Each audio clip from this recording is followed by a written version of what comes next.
आज है 17 अक्टूबर और हम आज देखेंगे 17 अक्टूबर से बनने वाले सभी महत्वपूर्ण क्वेश्चंस को, क्योंकि वर्तमान समय में करंट अफेयर के क्वेश्चन की वैरायटी भी बदल रही है और उनकी क्वांटिटी भी एग्जाम में बदल रही है। क्योंकि इसका कारण ये है कि वर्तमान समय में जो एग्जाम में क्वेश्चन पूछे जा रहे हैं वो जीके और करंट अफेयर दोनों को मिलाकर क्वेश्चन पूछे जा रहे हैं। इससे वर्तमान समय में करंट अफेयर का इम्पोर्टेंस बहुत ज़्यादा बढ़ जाता है। तो हम चलिए स्टार्ट करते हैं। पहला हमारा न्यूज है, केंद्र सरकार ने बढ़ाया,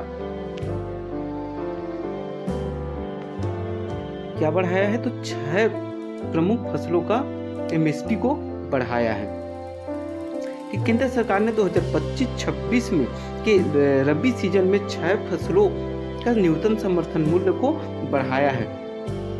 इनमें कौन कौन से हैं, तो चलिए देखते हैं कि इसमें जो है गेहूं का न्यूनतम समर्थन मूल्य पहले 2275 रुपये से बढ़कर वर्तमान में रबी फसल 2024-26 के लिए गेहूं का न्यूनतम समर्थन मूल्य 2275 रुपये से बढ़ाकर 2475 रुपये कर दिए गए हैं।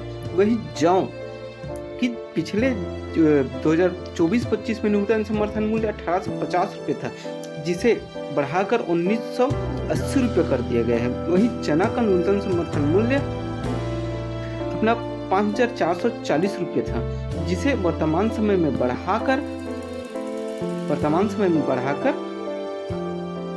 5650 रुपये कर दिया। वहीं जो झारखंड और महाराष्ट्र में चुनाव होने वाला है। अभी कहाँ हुआ है चुनाव, तो अभी जम्मू कश्मीर में हुआ है चुनाव, जिसके उसी के साथ महाराष्ट्र और झारखंड के साथ छत्तीसगढ़ में भी उपचुनाव हो रहे हैं। रायपुर दक्षिण में जिनके अपने विधायक थे, अपना बृजमोहन अग्रवाल जी, अब मोहन अग्रवाल जी रायपुर से अब सांसद बन गए हैं, तो उनके स्थान पर वर्तमान में रायपुर दक्षिण में चुनाव होगा, जिसकी अधिसूचना 18 अक्टूबर को, नामांकन जो होती है 25 अक्टूबर को,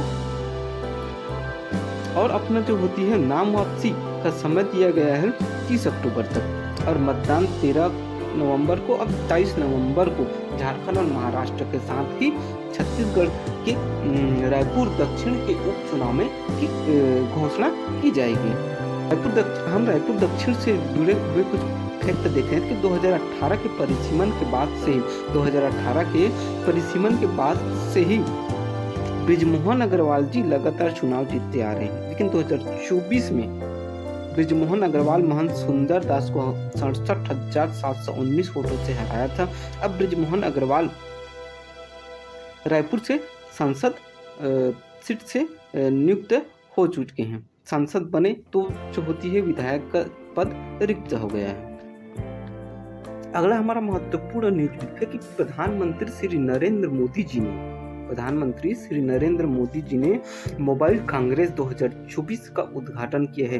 5G की सफलता के बाद वर्तमान समय में भारत में 4G के बाद 5G वर्तमान समय में चल रही है, तो लेकिन इससे आगे जाने के लिए 6G की रेस में भारत आगे बढ़ रहा है। परसेंटेज रियल एस्टेट टाइम लेन देन भारत में होते हैं पूरी तरह दुनिया के।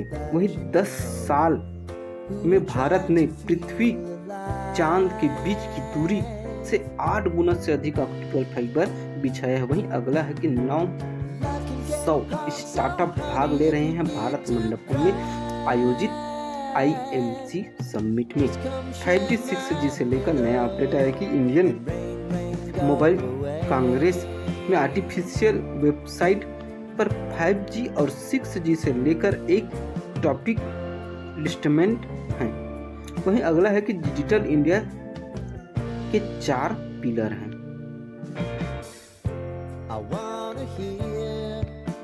अगला है हमारा मादा के साथ 4 शावक मिले हैं। डुमरी को अब लोग कहने लगे हैं कि तेंदुआ गांव।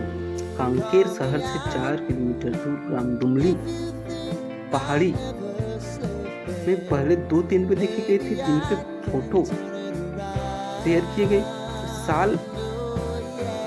जिनकी फोटो 5 साल पहले भास्कर ने प्रकाशित की थी। हाल ही में यहाँ मादा तेंदुआ के साथ 4 शावक को जन्म दिया है। अगली हमारी बिग अपडेट है कि इंद्रावती और महानंदी की मध्य से 31 किलोमीटर लंबी नहर जुड़ेगी। बस्तर को बाढ़ के खतरे से निजात मिलेगी। छत्तीसगढ़ में पहली बार ऐसा हो रहा है कि दो नदियों को आपस में जोड़ने की योजना बन रही। इंद्रावती महानदी को जोड़ने के लिए 131 किलोमीटर लंबी नहर निकाली गई है। योजना क्यों नदियों को जोड़ने में 50% जल इस्तेमाल कर पाएगी। नदियां जब जुड़ेगी तो 50% जल कर पाएगी। महानदी पर बनेगा सिरपुर बैराज सिंगल लेन होगा। डॉक्टर सलीम राज है वो राज्य वक्फ बोर्ड यानी छत्तीसगढ़ वक्फ बोर्ड के नए अध्यक्ष निर्वाचित किए गए हैं। पूर्व अध्यक्ष मिन्हाजुद्दीन के खिलाफ आया अविश्वास प्रस्ताव। अन्य सदस्यों का नहीं मिला समर्थन। मिन्हाज को प्रस्ताव समर्थन की भी लाले थे।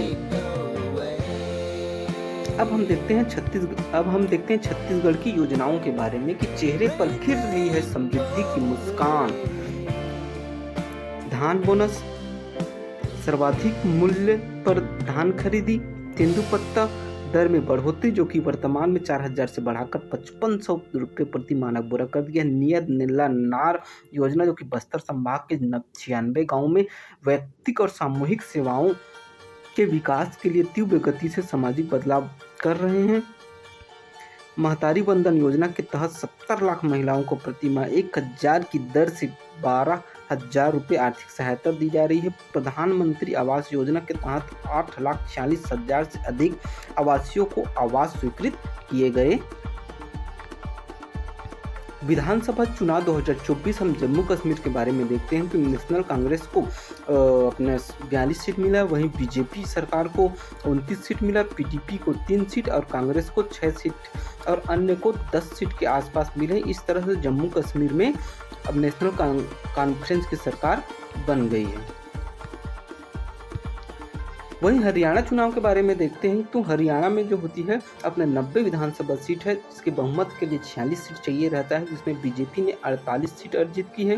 बीजेपी ने 48 सीट अर्जित की है। कांग्रेस ने 37 सीट, जेजेपी ने जो होती है कोई सीट नहीं मिला और इनेलो बसपा को लगभग 2 सीट मिली है। वहीं अन्य के बारे में देखें तो अन्य को 3 से 5 सीटें मिल गई। इस